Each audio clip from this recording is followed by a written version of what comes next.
telling you, that music gets me going every time. Same here. I smile every time I hear that music. It is. It's like got this like funk bass to it, like whatever. It's pretty good. Good afternoon, everyone. My name is Bill Vitiello. I'm the Director of Institutional Relationships and the Director of Marketing for the Victory Bank in Limerick. Thank you so much for joining this episode of Chamber Chat Live here with the TriCounty Area Chamber of Commerce. So you see on a split screen with me is Eileen.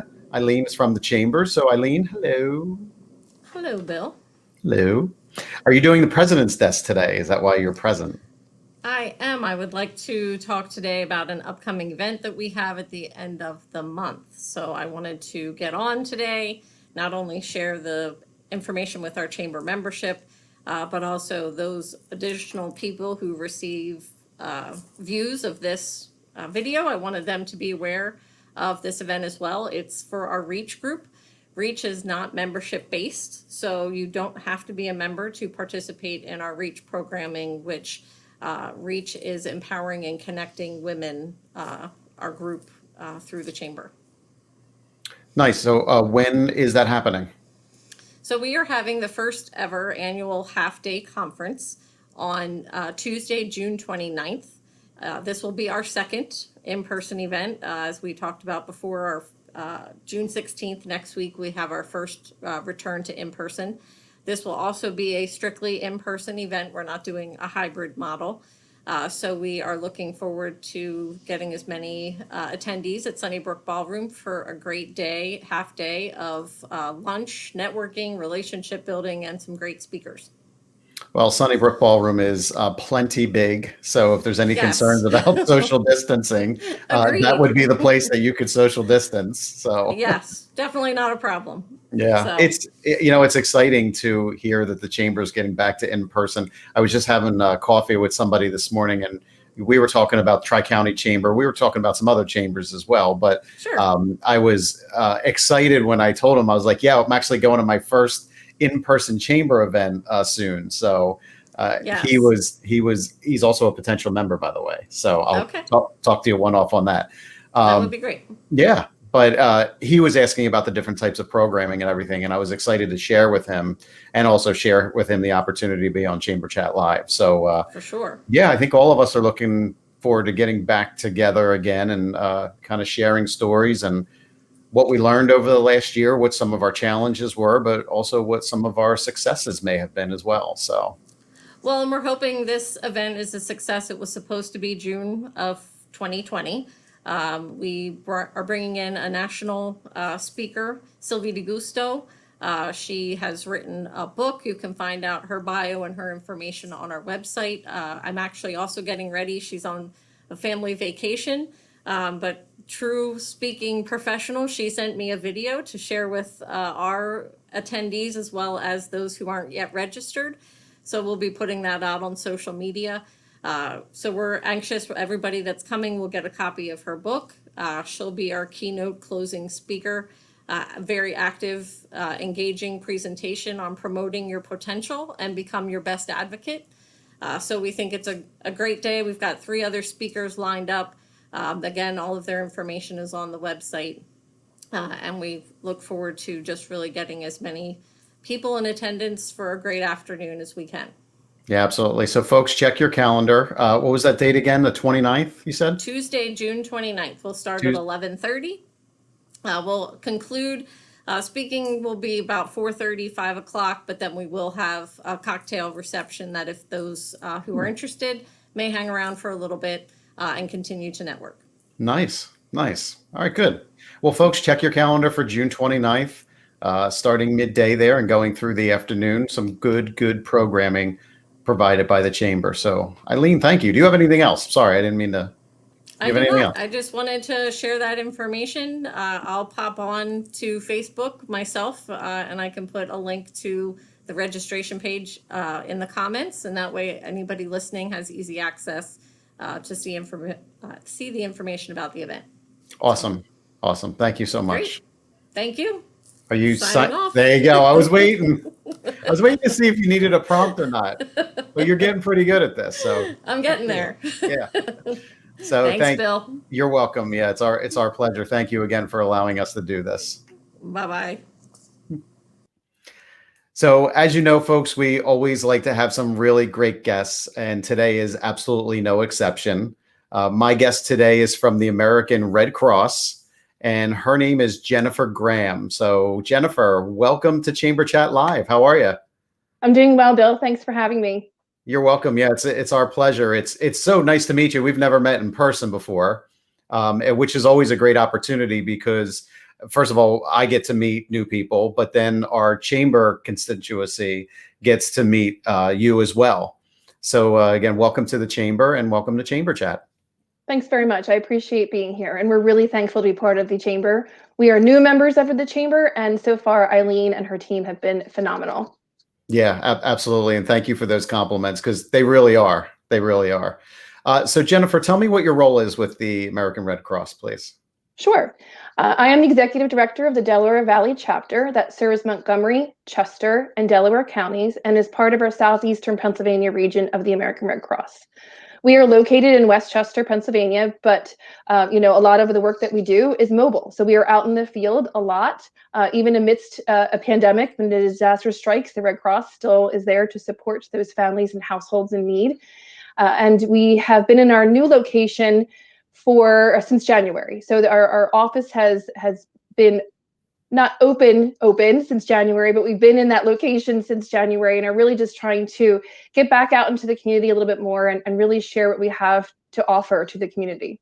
Yeah, so I think when most folks think of the American Red Cross, they probably think of blood donations, maybe. Yes. But I know you guys are so much more.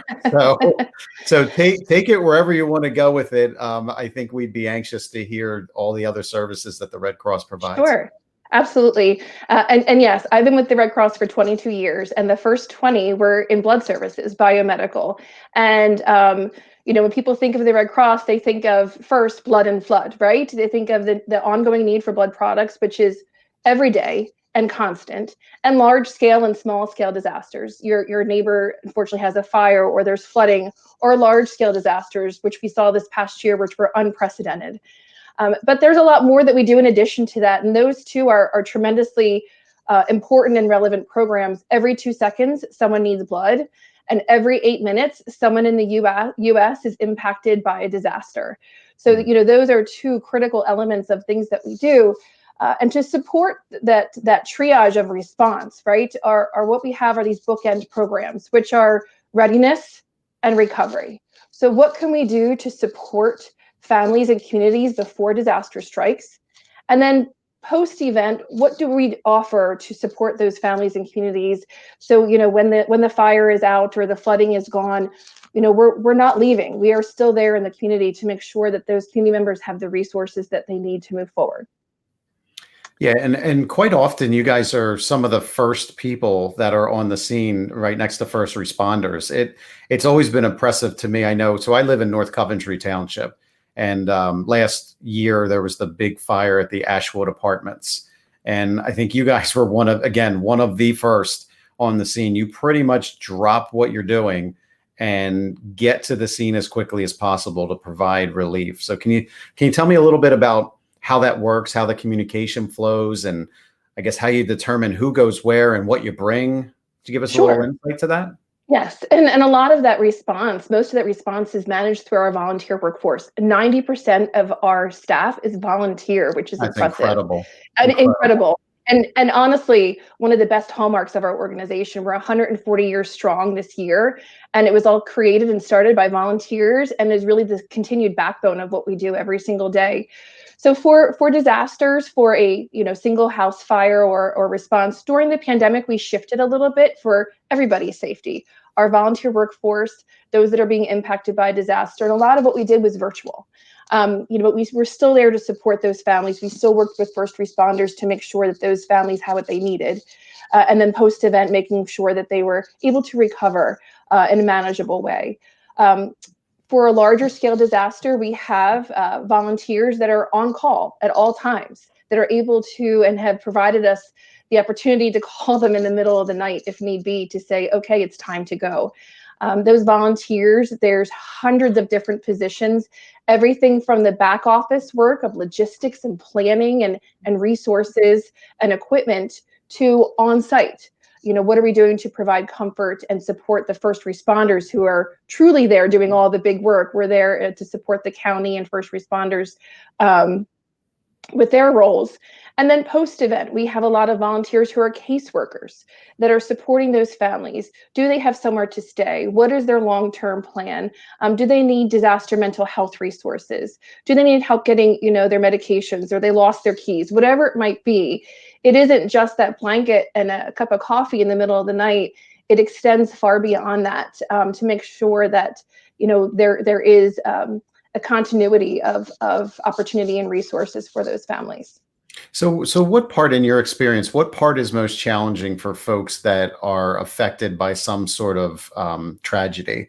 Is it when you're right in the moment there, or is it the time afterwards? That's a really great question. And I think it would probably vary from person to person, and from family to family. I think some of them, if I've gone to some of those larger ones. I was at Coventry. I think there's just sort of that shock, right? In that initial moment of, what do I do right now? And then, most people kind of go through those 5 stages of grief, right? That first, that disbelief and that shock and that anger, and then what's next. So I would say that probably for each family or each individual, it might be a little bit different. I think for some families, it's after the initial shock wears off, it's what's next.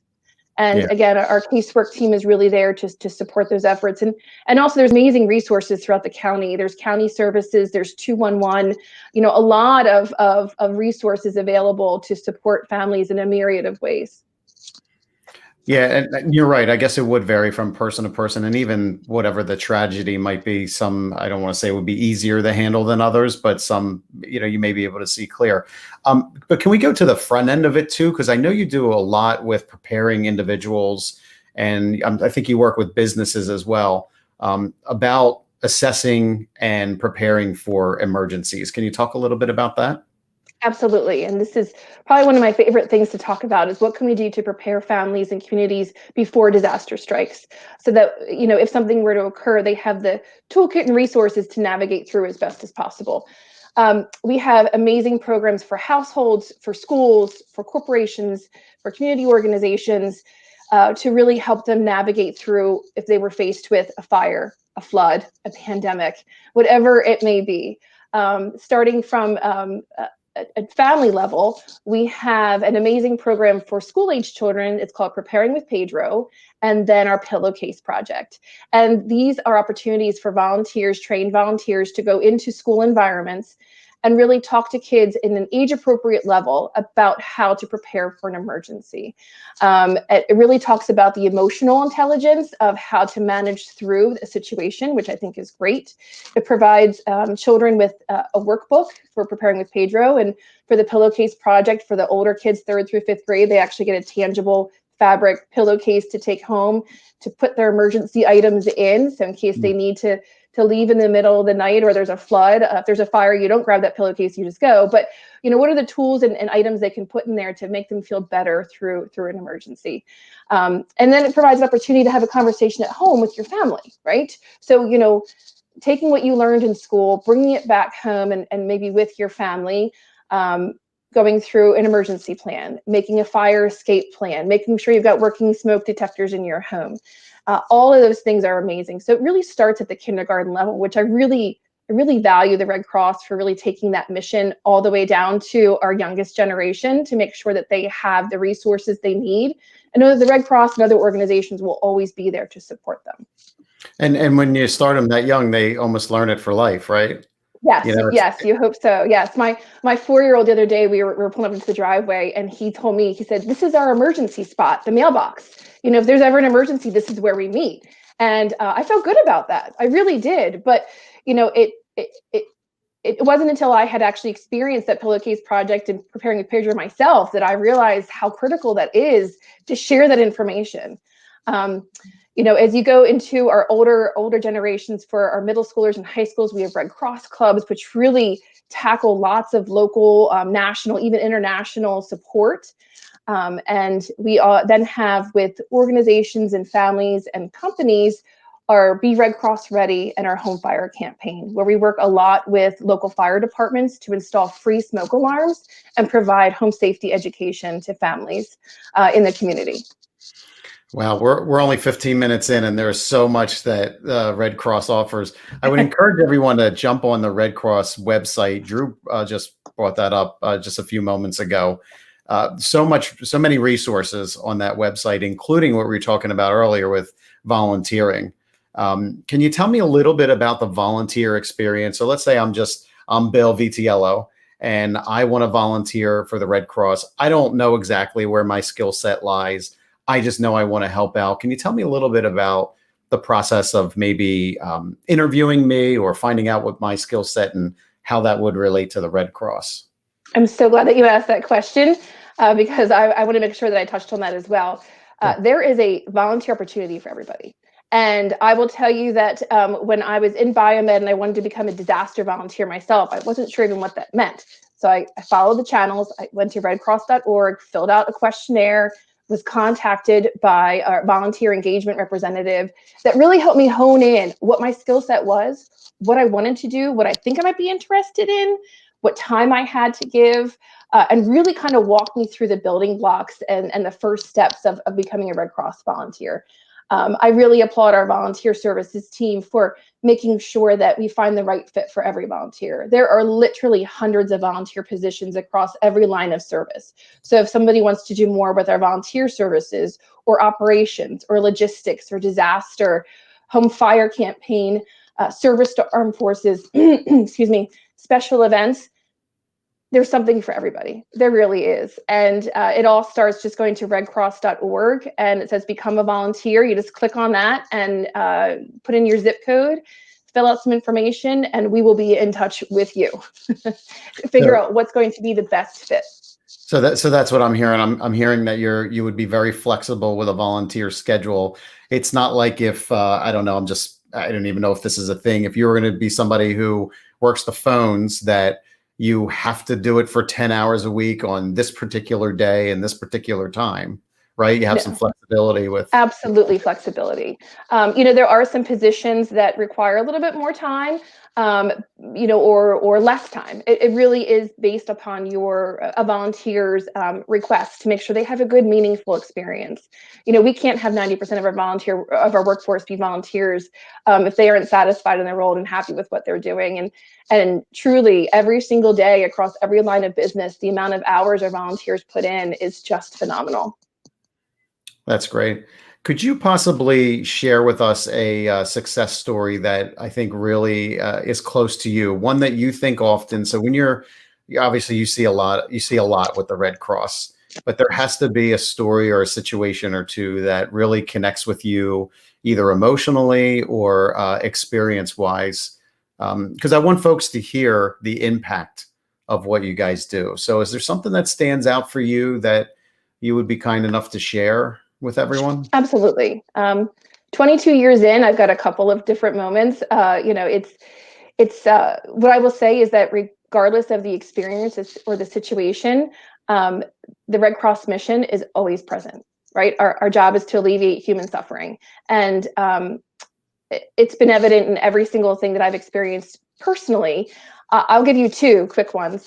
Sure. One is there was 2 years ago, right outside of Downingtown, another apartment fire. And I had just switched over to humanitarian services from biomed. And it was 2:00 in the morning. And it happened to be the apartment complex that my sister had lived in previously. So I pulled up and I already had all these emotions thinking, oh my goodness, here I am somewhere I've been before. And now I'm looking at this structure that is completely gone. And I walked into the leasing office where all these families were, and the fire chief was talking to all the families about what was going on and next steps. And I opened up the door and I just got hit with this wall of smoke. And there were families in there in their pajamas. Some people didn't have shoes on. They just had blankets around them. And it was very humbling to see all these families just really process everything that was happening, to see the support of the first responders, and to see our volunteers quickly go into action and sit down with every single family individually, talk through the next steps, and be a source of comfort for them. that was tremendous to me. Never forget it. The other is the continuous need for blood products. My mother-in-law recently has had to receive platelet transfusions. Platelets are one of the products you give when you give a regular donation of blood, or you can give platelets specifically. They only have a shelf life of 5 days. And she had been in the hospital, and the hospital was frantically looking for a platelet unit for her. And the blood supply is in a precarious situation. It's been up and down throughout the pandemic, but we really kind of are struggling right now. As a matter of fact, we're going on an appeal for type O blood specifically. But I remember talking to the hospital, and they're saying, we're just waiting for that unit to come in, and it's not available as of yet. We're working with other hospitals to have it come in. And the Red Cross worked with their hospital partners. The 130 hospitals we're connected to right here in this area to make sure that my mother-in-law had that platelet transfusion that she needed at the 11th hour. And I won't forget that either. Yeah. So again, after 22 years, you see quite a bit, and it's interesting to hear your perspective and which moments kind of impact you the most. Are you from the area originally, or? I am. I was born in Delco, then lived in Chester County and Bucks County. Actually, I lived in all 5 counties in Southeastern Pennsylvania. Okay, But nice. right now I'm in Chester County, and I actually moved back into my childhood home. So with my family, my husband and my kids and our dog. So I'm very much Southeastern Pennsylvania born and bred, and so proud to be here. Nice. Very nice. Well, we just have a few moments left. Is there anything else you'd like to share, Jennifer, with the audience before we go? We do have one other program that I do want to share just quickly on, because a lot of Take your people, when time. they think of the Red Cross, don't always recognize this line of service that we have, and it's our Service to Armed Forces branch. We work with enlisted and veterans all the way through the process from the moment they are deployed until they are a veteran. And while we don't have an active military base in this area, we do have 70,000 veterans that live in Southeastern Pennsylvania. And we offer a lot of resiliency workshops to veterans and their families to make sure that they have what they need to emotionally manage through any crisis that they're dealing with. We work a lot with the local VA. We work a lot with other partner veterans organizations. But it's really an amazing program that we have with our Service to Armed Forces and International Services branch of business that doesn't get highlighted a lot. So certainly you can find out more information through our website about our Service to Armed Forces and programs that we offer to veterans and their families through the redcross.org/Philly website again. Awesome. And we're going to put your contact information. Again, there's Great. the website down below there. We're going to put your contact information in the notes so folks can reach out to you. You know, maybe they're on the website and they're like, you know what, I just need to talk to someone. That's fine. I'm always available. Yeah, so they have an opportunity to chat with you. But thank you so much for coming on today. We greatly appreciate it. Thank you, Bill. It was so nice to meet you. And again, a huge shout out to the Chamber. This is a great opportunity to really connect with the community. And, you know, again, I applaud Eileen and her team for having this. This is a great way to kind of help other organizations tell their story. Yeah, thank you so much. And we hope you share it with, you know, anybody else who you feel would benefit from the conversation. But I look forward to meeting you in person sometime soon. And, you know, until we connect, all my best. Okay. Thank you so much. Take care. Thank you. Thanks, everybody, for tuning into this episode of Chamber Chat Live. My name is Bill Vitiello. I'm the Director of Institutional Relationships and the Director of Marketing for the Victory Bank. And until we connect again, all my best. Bye for now.